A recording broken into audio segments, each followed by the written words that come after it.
Welcome to the Morningstar Podcast, a space for real conversations and shared experiences. Together, we'll explore the ideas and stories that inspire, guide, and connect us all. Let's get started. The Morningstar Podcast discusses topics related to recovery, addiction, and mental health, which may be sensitive for some listeners. We are not medical professionals, and this podcast is not a substitute for professional advice or treatment. Listener discretion is advised.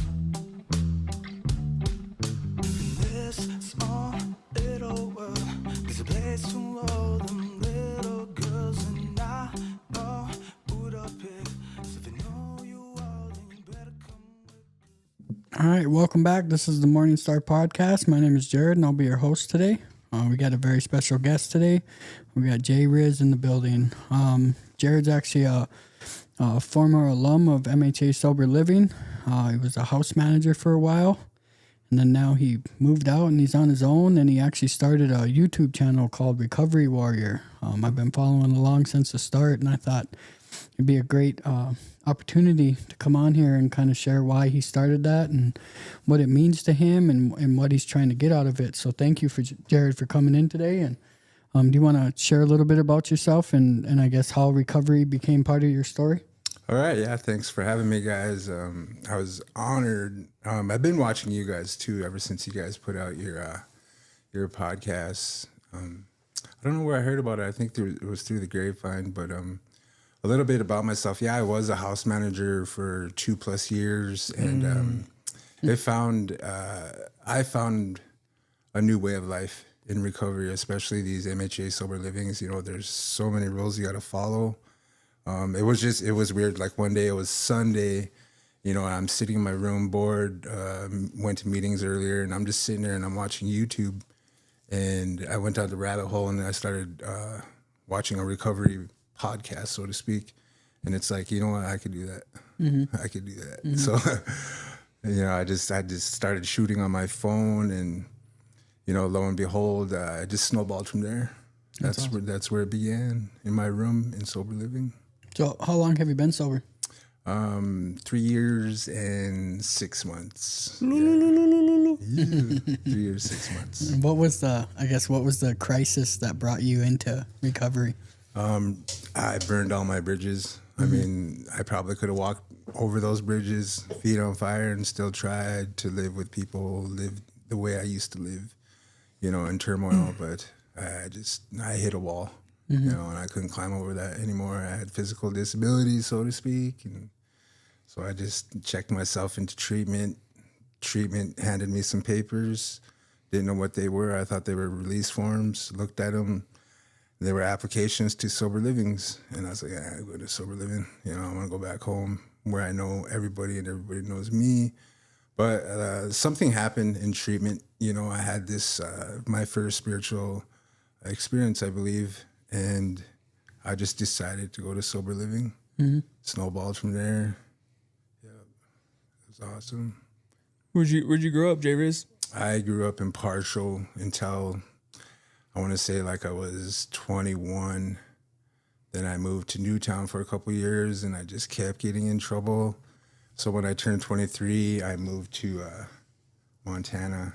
My dad's from Montana. My dad's full-blood Northern Cheyenne, and my mom's Hidatsa, Assiniboine Sioux. But long story short, my dad died when I was 3, and my mom moved us back here, and she met a man, and he was from Partial, so that's where I had my adolescence upbringing in Partial. It was Partial. It wasn't P-Town back then. P-Town. Yeah. So I guess what was kind of the inspiration behind the Recovery Warrior movement or the YouTube channel? The YouTube channel, it started because I was watching, like I said, I was watching recovery-based YouTube videos, and all of a sudden it's like, you know, I could tell my story of recovery. You know, I came from a physical disability. I couldn't walk. I was 409 pounds. And I started, you know, at the same time, I'm doing my steps, right? I'm doing my steps with my sponsor. And I found this spiritual awakening. It's like, I know God's got me. Because I used to walk with a cane. I used to weigh 409 pounds. I was hobbling around, but I was still doing it. I didn't care. I had this spiritual experience where I didn't care how people perceived me, because me growing up, I was put in check, and I read the room like, oh, they're going to belittle me. They're going to talk about me. They're going to laugh at me. But after having this spiritual experience, I just carried myself different. I had this God's got me mentality. So I just started hobbling around. I went to meetings. I did the deal, and it just snowballed from there. And then the Recovery Warrior name, it was weird. I Googled it. I Googled, natives in recovery, and Recovery Warrior popped up. And then something down the line told me that people I interact with on my channel, at work, and sober living, we are all warriors in recovery, so to speak. We fight this battle every day. If we don't, we basically surrender to our addiction, to anything, and we're defeated again. So we're warriors in recovery, hence the name Recovery Warrior. Yeah. And what kind of message are you hoping to get out with your content? I hope to pass this message of hope that there is another way of life out there.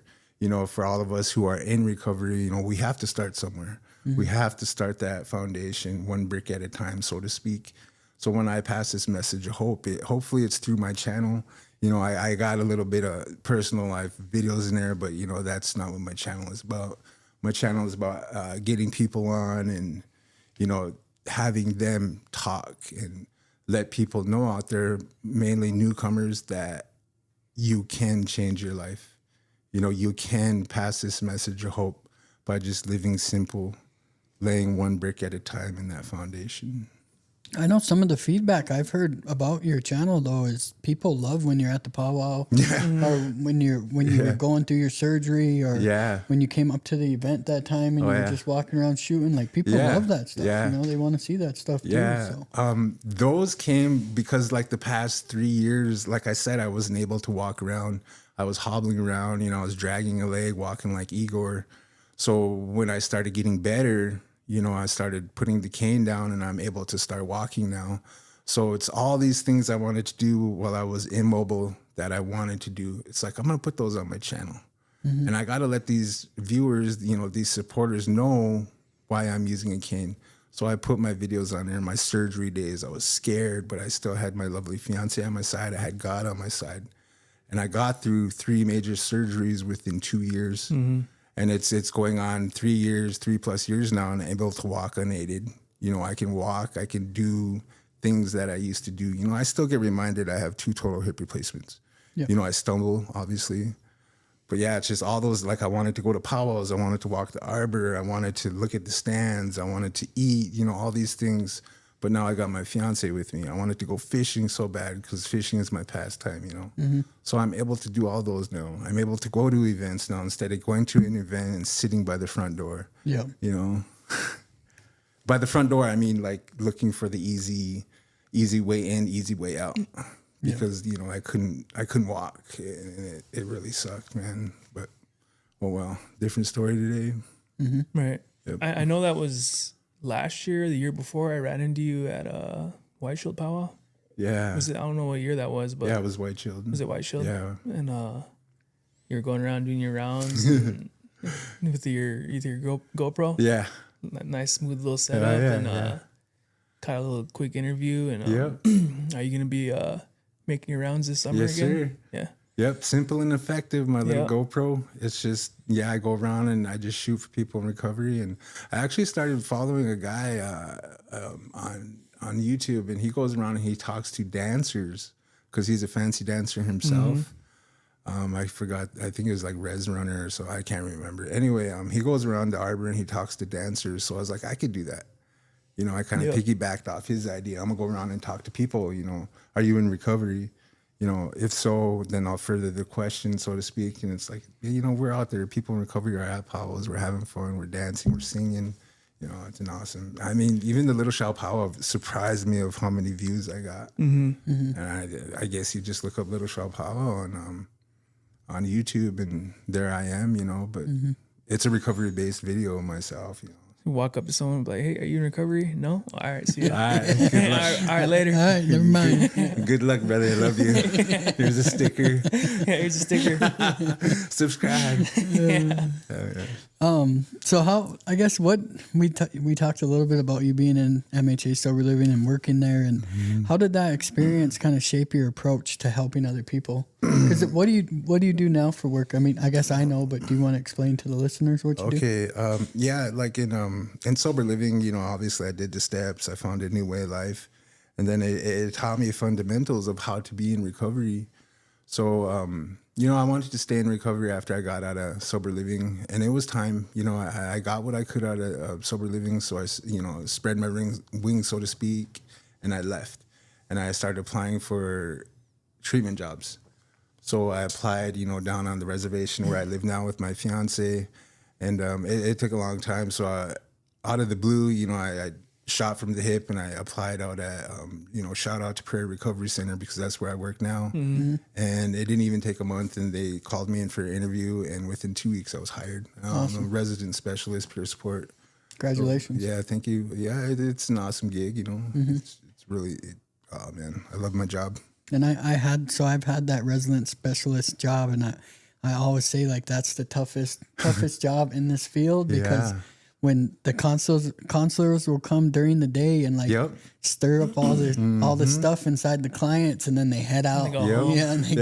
They go home. Shaking that globe, that snow globe. There you go. Here you go. And then they'll give them to the techs and leave for the day. Yeah. It is like that every day out there. And it's like, man, you know what? That's a clinical question. You can ask them when they come back at 8:00 in the morning. But it's good to have you guys there. You know what I mean? It's good to have someone who's been through that experience there to really, especially someone like you, man. You know what I mean? Like you've been through the fire. Yeah. You know? The awesome part is I went to treatment out there. You know, I walked in that front door hobbling, busted up, no hips, you know, and I had a trash bag and like some shopco shoes and 2 pairs of underwear, 3 pairs of socks. I have, you know, burnt out vape, and it's like, take care of me, whatever you are, you know, the building. And I walked through that door, just busted, hungover, and that's the cool part. Like, I could tell the residents, like, hey man, I've been to this treatment center almost 4 years ago, and look at me now. You know, if I can do it, you can do it. But obviously some of them don't understand, and it's just like, okay, you know, I'll just continue walking. But honestly, like, if I see somebody struggling when I'm at work, I'll pull them to the side. You know, hey bro, you want to talk? Hey sister, you want to talk? What's going on? I know what you're going through. How have you noticed that helping your own recovery? It was weird, because the first the mindset I got there after leaving sober living, you know, because I had this mentality like, I'm gonna save everybody. You know, I got this job at a treatment center. It's like, I'm gonna save all these guys, and you know, double guns like big man, you know, and I'm gonna save everybody. And I walked through those doors, and it's just like fear kicked in. And then in about a week and a half later, it's like, it's not even like that, man. There is so many levels of recovery there. People just getting there, people in the middle just starting to get it, and then people at the end just getting ready to discharge. You know, and then that fear, that you could see that fear when they're ready to leave treatment. Because I experienced that too. It's like, I'm leaving treatment. The real world's out there. The plugs out there. The liquor stores are out there.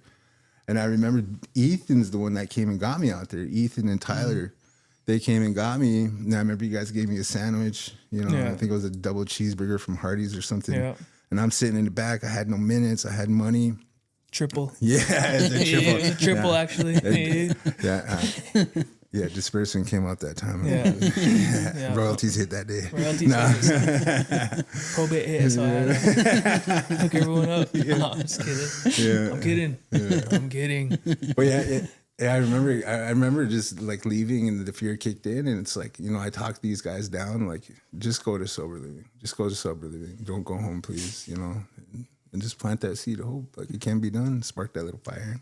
It's wild. It was wild to me when I went to work, because I did the same thing up in Watford. I went to this treatment center, and then I went to work there, and seeing people come in, seeing that light come on in some of them, but then when they would get their release date and seeing their entire attitude change, and they start getting into arguments, and start not wanting to go to the meeting, or start wanting to stay in their room, or not want to come to group, or all these little things, and you're like, man, like, you knew that I know the light came on, you know, I knew you had it, like what's going on, and I'm fine, you know, and I was guilty of it, you know, like I had the same thing happen to me multiple times, and it can almost feel like a helpless feeling, because regardless, like there's a professional boundary in place, obviously, but you spend 8 hours a day with someone who's working on themselves constantly. You're working on yourself. You're trying to help them through. There's an emotional attachment that gets built there. Yeah. You know what I mean? Yep. So when you know they're headed for destruction, like it feels almost hopeless or like helpless, like this feeling of you want to be able to control that situation and you know you can't. Yeah, you know exactly. I mean? Yeah, when that stems in with me, it's like, oh, to each their own. You know, I live by that now, to each their own. You know, it's just, we can only do so much, you know. Right. We all have to have our own experiences. Yeah. So what has been some of the harder parts about trying to build your platform or staying consistent or things like that? Getting speakers. I mean, because when I lived up here in Bismarck, it wasn't hard, because I go to meetings. Obviously, there's a big recovery community up here, and it's like I'd see somebody and it's like, hey, you want to be on my channel? They're like, yeah. And then I'll line it up. So for a while there, I was dropping videos every week, and it started getting hectic, and then trying to juggle the house manager position at the same time. And then it's okay, I'm moving out of sober living. And the community I live in now is really small. And it's just now getting going. You know, the movement down there is just now snowballing into whatever it may be. And I think me being outside that enrollment community might have something to do with it, but I don't know if that's true. I go to meetings, I ask people, hey, you want to be on my channel? And most of the time it's like, yeah, I'll be there. And then they don't show up. And it's like, okay, I can't force them. I don't want to force them. And I think most of the time it's fear. Yeah. Because once I start rolling and they see that little red light, it's like it changes. You know what I mean? I've had a few on so far, but, you know, it's just, it's no biggie if I don't put out consistent videos. You know what I mean? I just try to drop content. I have a Recovery Warrior Facebook page where I have like 5,000 followers. And, you know, and I stay consistent with them. You know what I mean? Let them know I'm still out there and that there is hope. Yeah. So I guess what have you noticed about, like, because there's a lot of kind of the old school way of I'm in recovery, but I'm not going to tell no one about it. You know what I mean? I'm just going to go to this one meeting once a week, and I'm going to just work with my guys, and that's it, you know? And then there's this kind of this new age, or not necessarily new age, but there's this other point of view where, like, I'm willing to be open about it. And I'm of that belief, mainly because of where I come from. Like, I come from the community that you're in now. Yeah. And like you said, it's just getting going. And a big reason it's just getting going is we never had anyone who got sober and came back. Or we never had anyone who got sober and was out in the community. If they got sober, they stayed in their house, or they didn't care. You know what I mean? Yeah. And so, like, what has that experience been like for you? Has it been good? Has it been bad? Like, indifferent? What has it been like? It's been awesome, because I've had experience with people down there, and more so they are into the native way of recovery, you know, like well-variety. You know, obviously it's a reservation, and up here it's, you know, I've learned through the program of Alcoholics Anonymous. You know, that's how I got sober. So now when I'm down there, I see the full circle. There is natives in recovery, you know, and they understand well-variety and cultural more. And I've actually had a guest. I had the vice chairman on my channel, and what he was talking about blew my mind, because he didn't use the program. Like, he didn't go through wild variety, so to speak, you know, obviously, but he's been sober, like, I don't know, 30 plus years, and he's still doing it. You know, even my fiance hasn't gone through program, and she's been in recovery for like 6 years, and she didn't have no program. You know, it's just that well-rounded philosophy of a sphere, you know, that we have to find. And it's awesome. Yeah. I mean, that helps me. It's like, okay, some of these people don't need the program. Some of these people do. You know, for me, I have to find that balance in the middle.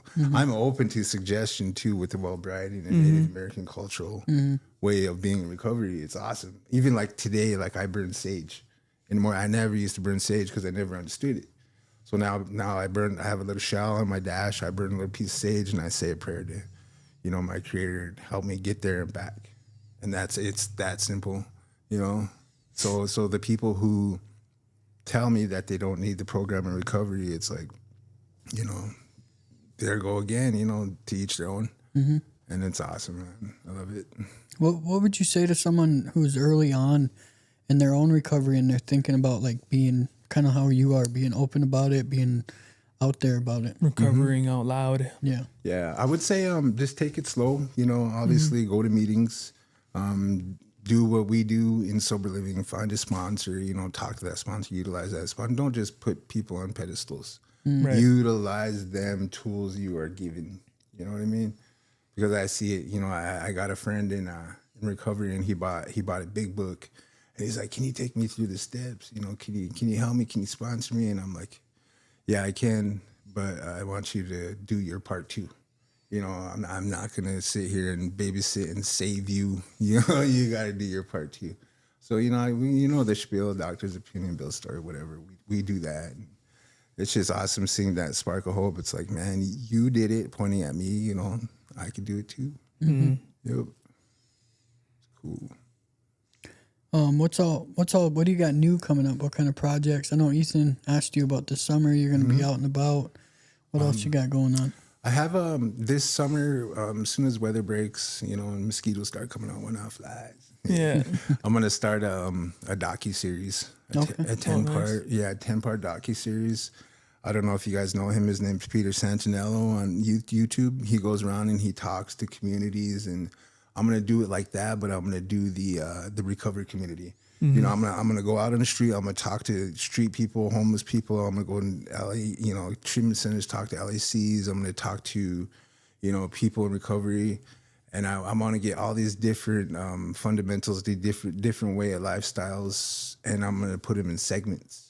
I want to go to different segments, different cities, like see how the recovery communities are, all the way from the people in the street who want to get sober and clean, and then go all the way up into like not so much as the treatment centers, but talk to LACs and people with education that are teaching other people how to be in recovery through education.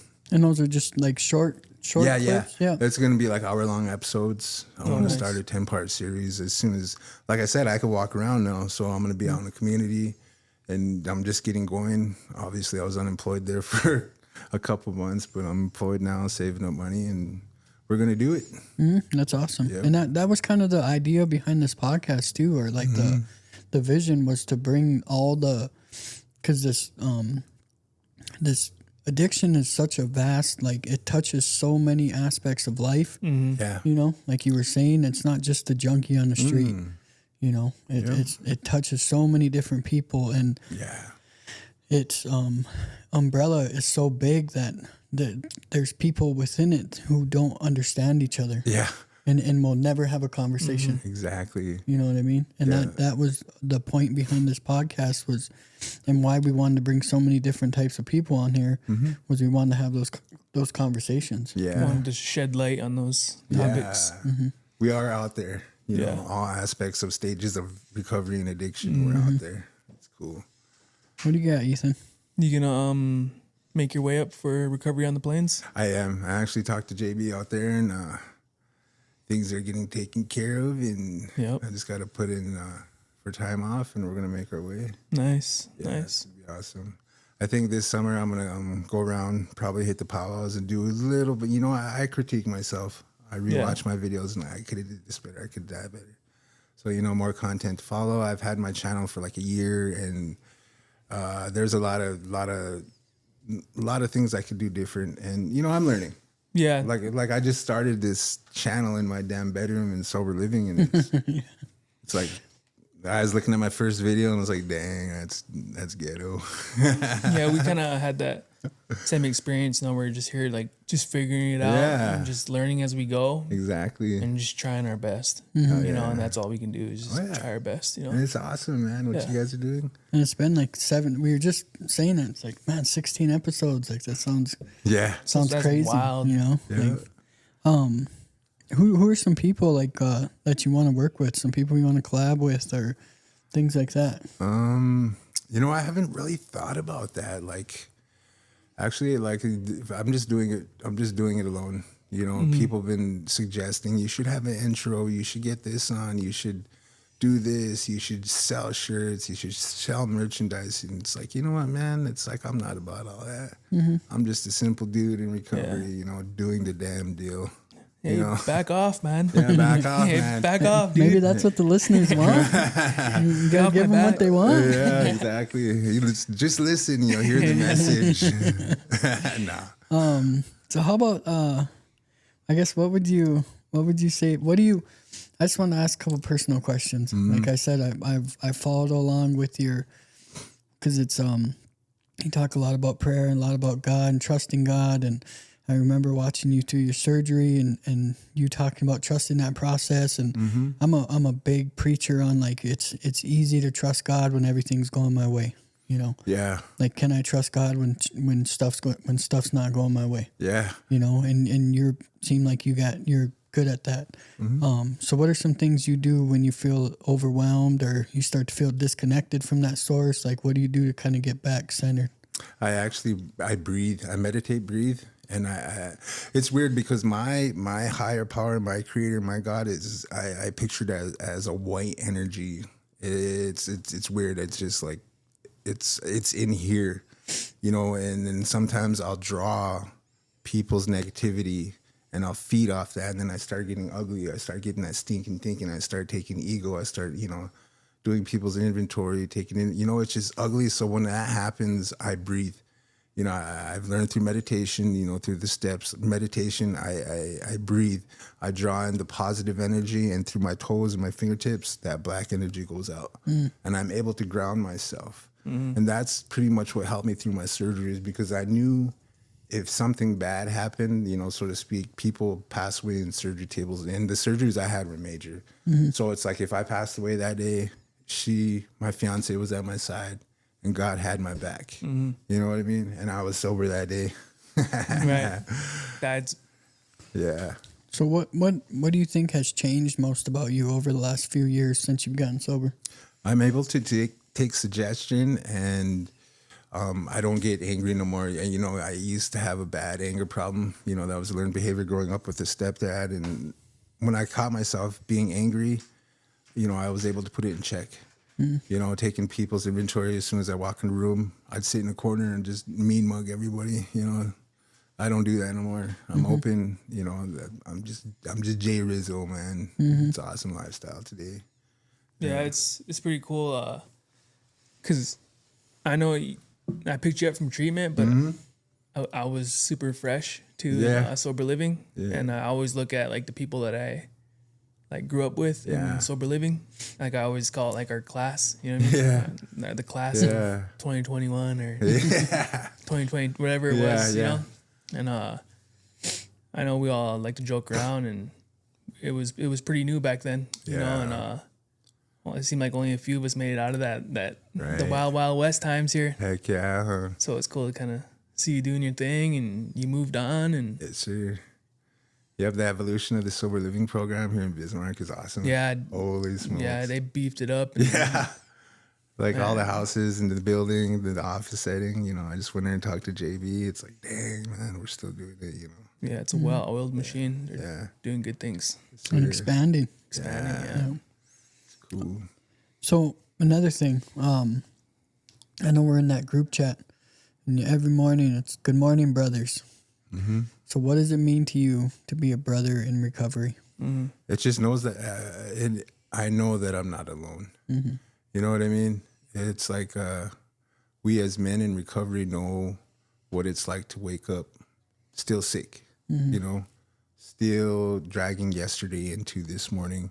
And when I get that good morning ding, ding, there's people out there just like me that need reminders that we are addicts and alcoholics in recovery.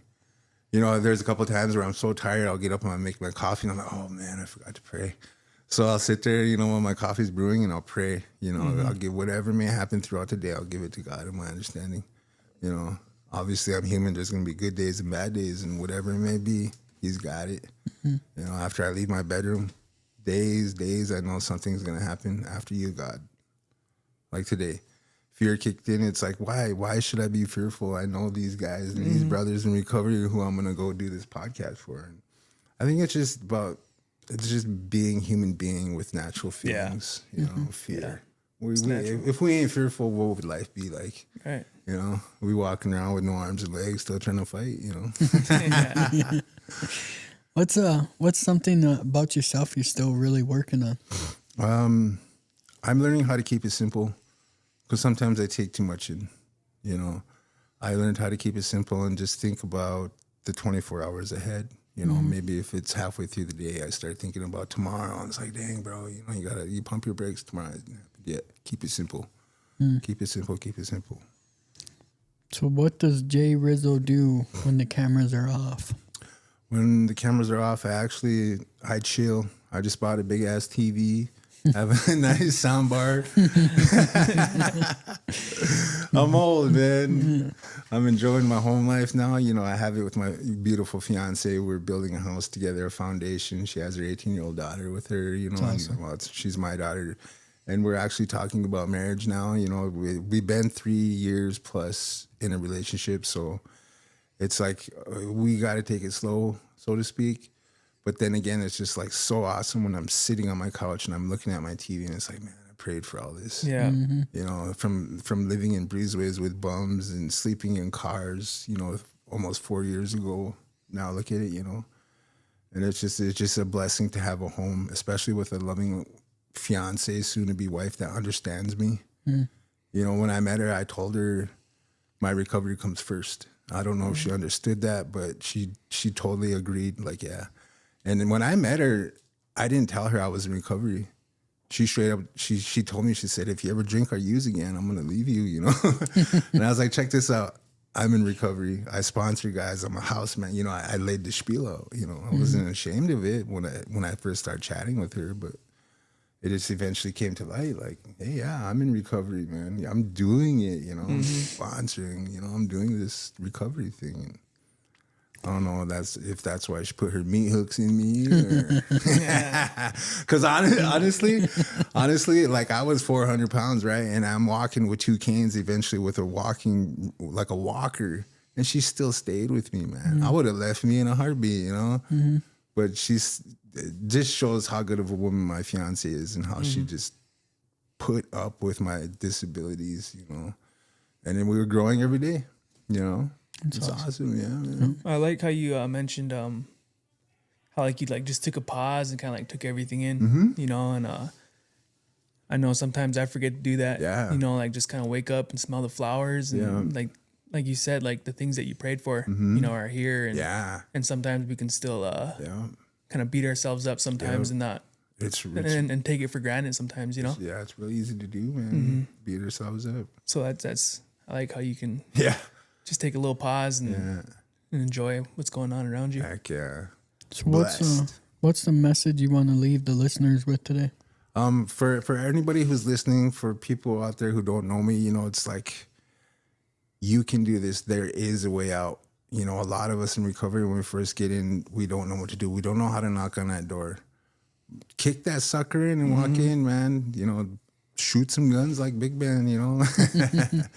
There is a way out, you guys. You know, I did it. We did it. Yep. People do it. We've all, if you're watching this podcast, you know, obviously you're probably in recovery too, you know.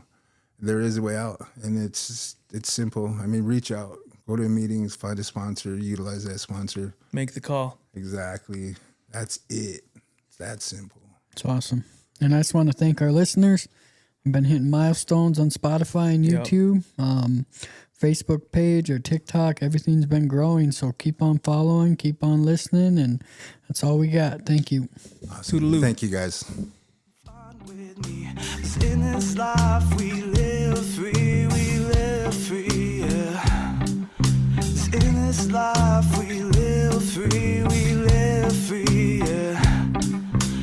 In this life we live